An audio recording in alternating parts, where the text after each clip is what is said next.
I'm gonna blow a bunch of stupid common myths today. For those of you who think all raw foodists are skinny and wonder if it's possible for a raw vegan to pack on bodybuilder muscle and that it costs lots of money and you need to spend every day in the gym, meet Danny Dalton, a humble, simple cab driver who has almost no money for food, hasn't eaten meat in years, and only eats raw, uncooked fruits, vegetables, nuts, and seeds.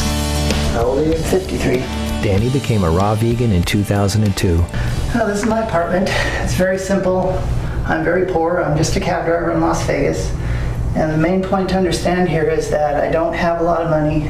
I don't use supplements. I eat nothing but raw fruits, vegetables, and nuts. And if I can get big, if I can afford it, then you can too. What do you eat?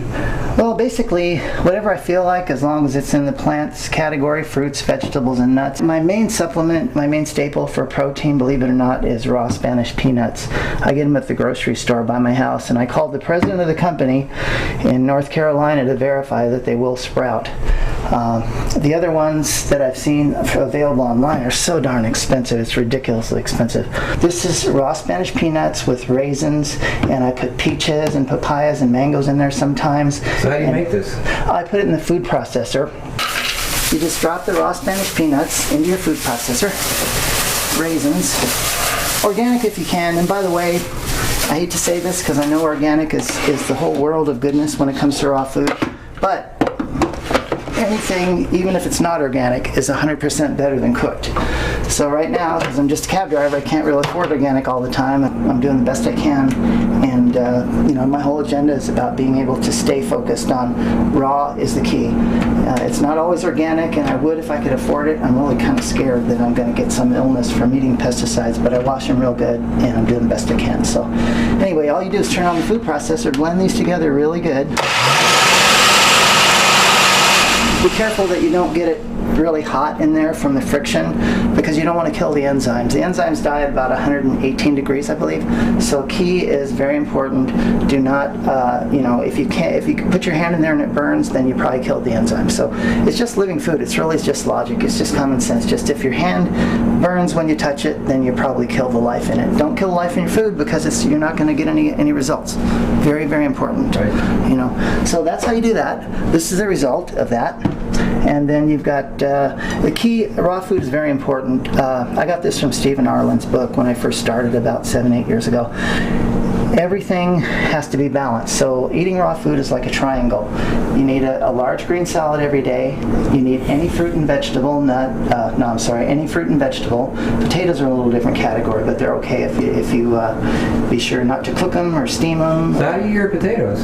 I peel them, rinse them off real good, and eat them. You just munch on them like a... Well, I chop them thin, and I like to put them together with some namashoy and maybe some avocados. You take some kale and some raw potatoes and namashoy and put that in the food processor with avocado. It tastes just like mashed potatoes, and the namashoy brings out that flavor. So what do you do again, real quick? It's potatoes and namashoy and potatoes, kale. Namashoy, kale, and avocados. And you put that in the food processor. In the food processor, just like we just did. Right. This is the result of what we just did in there. When it's finished, it comes out like that. It's soft. It's got a nice consistency, and then put bananas, peaches, whatever. And so what is this? This is tomato and. This is dandelion greens are really. Dandelion, awesome. I love dandelion greens. They're so good, and you can get them right from he teaches you that stuff. Marcus knows that. Anyway, I got this. I met Marcus at a seminar, and that's free part food and medicine. Yes, exactly. And it's really it's really phenomenal, the flavor. This sounds weird, but if you put dandelion greens inside of the sushi nori, which this is raw, it's unpasteurized, it's done with the sun. You put this inside of there, and it don't taste like dandelion greens. It tastes like sushi. I know it sounds weird, but then again, I've been a raw foodist for a while, so to you it might not, but I'm hoping it will, because I want people to do our diet, and I want people to understand that you will change. It's like a little seed. You get bigger and bigger inside, but that little seed gets more and more large, and you start getting more and more balance, and you start getting healthier and stronger, and your whole life changes, because you are now living at peace with the earth and you're following nature's law. That's so important to understand in this way of life. It's really a religion. It really is. And for me, it's all I'm going to do the rest of my life. I don't care about anything else but making the world a better place, just like Marcus is focusing on. You don't have to have nuts for protein. One avocado has more usable protein than a 1 pound steak. I'm talking usable though. I'm not talking about protein that you're getting by measuring the meat and the avocado and seeing. Your body converts amino acids into muscle growth. And so this is why avocados, nuts, coconuts, durians, olives, they're all great sources of essential fats. Your body doesn't need a ton of protein, especially from animal products. I'm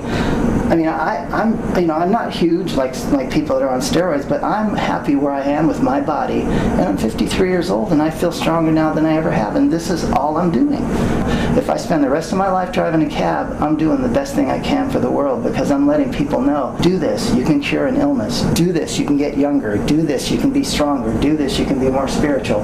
And if I can tell one person about it, and they tell another person, and say somebody else who there's been documentation of numbers of people that have cured terminal cancer on this diet, then what better job is there than that, than for me to share with people? When I went raw, I was about 200 pounds, a lot of fat. I went completely raw and I lost 50 pounds, and my own mother she was begging me to get off the diet because she was scared of how I looked. I couldn't even look in the freaking mirror. It was horrible. And then I stayed raw for about 2 years, year and a half, 2 years. And so what happened when you went raw? Did you lose all kinds of weight and become a twig? Yes. So everything that everybody says is true. You lose all this weight and then you have trouble gaining it back. It depends on how toxic you were before you started, but as a generality, yes, because most of us go raw because we're desperate and we have some kind of illness or some kind of health condition where we're not happy, we're sluggish, whatever, and the weight's going to fall. There's no way around that.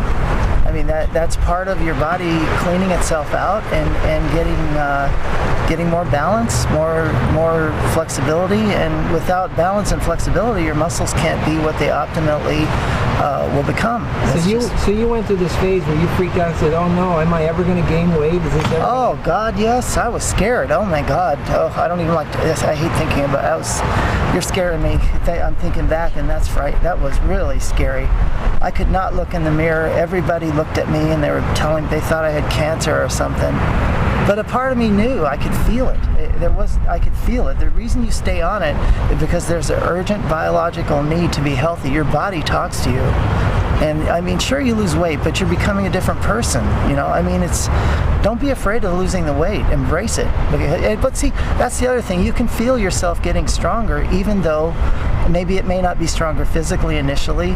But to tell the truth, I really never got weaker. I just looked weaker. Yeah. So, and you went through what most people went through in that you say, I don't believe this. And then part of you gives up, and then you start trying unhealthy food again. And your mind plays tricks on you. You start to rationalize that, hey, this isn't working. I am not meant to live on just plants. I mean, I'm meant to be an opportunistic omnivore, eating plants and meat. So what happened? I started to get bigger. I went up to about 170 from 150 after about a year and a half, and then I decided to eat a pizza. And the people that I hung out with at the raw cafes, were very, very shocked that I would eat a pizza. And then I went maybe another 3 months, and then I just plain fell off the wagon. I did. And it was nothing. It was my own fault, because even though I was detoxified to a degree of health that was better than I'd had in years, I became weak, and then I went off the diet completely after eating one or two of those pizzas, which has been my favorite food since I was a little kid. And then the nightmares started happening a few years later. I got prostatitis, which is an infection in the prostate. It was very painful, very difficult to go to the bathroom. Your prostate enlarges, it squeezes it keeps you from going it just ruins your life, is the bottom line. So at any rate, then shortly after that, I got a kidney stone that was so big, I would have died if I hadn't gotten to the hospital in time.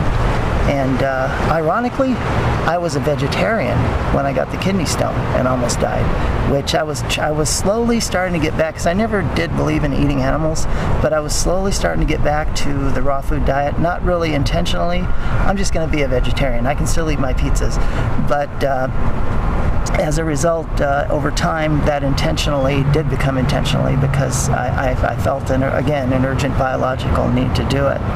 So, the kidney stone, I was in the hospital for about 8 days, and when I got out, I decided to go vegan. I went vegan for about 7 months, and then I started getting pains again. And I went back to the doctor, and there was still another kidney stone left over or something. Maybe my body made it. I really don't know. But so I knew I had to do another procedure, I should say, to get that one out.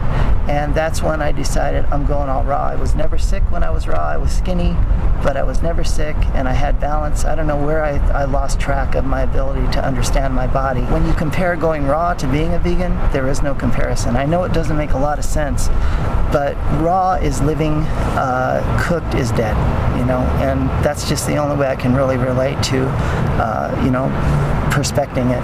It's just, you gotta eat living food to get life. That's the bottom line. Another big myth is people think to get this big, you have to work out at the gym every day. I work out only twice a week for about 3 hours each time I work out, which growing up, I never thought a person could do anything working out twice a week. I thought that was just what old people do, and they never get stronger.